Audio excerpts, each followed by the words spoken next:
Pan card ఉంటే చాలు ఇక బీమాకు ధీమే. అవును, ఈ నెల 30 వరకు అవకాశం అయితే ఉంది. సో కొత్త విధానం అయితే తీసుకొచ్చారు. ప్రమాదవశాత్తు మత్స్యకారులు మరణిస్తే ప్రభుత్వం అందించే బీమా పరిహారం పొందేందుకు ప్రభుత్వం కొత్త విధానం ప్రవేశపెట్టింది.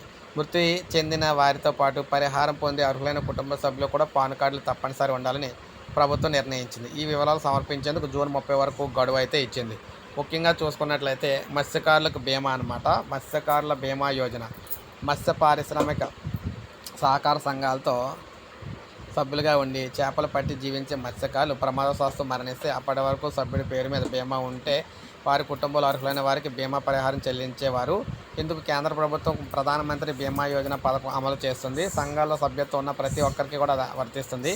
బీమా ప్రీమియాన్ని సభ్యులు పక్షాన కేంద్ర రాష్ట్ర ప్రభుత్వాలు చెల్లిస్తాయి. ఈ పథకంలో అర్హులైన సభ్యులు ప్రమాదవశాత్తు మరణిస్తే 5 లక్షలు, అంగవైకల్యం సంభవిస్తే 2.5 లక్షలు, ప్రమాదంలో గాయపడితే 25,000 చొప్పున బీమా పరిహారం వస్తూ ఉంటుందన్నమాట.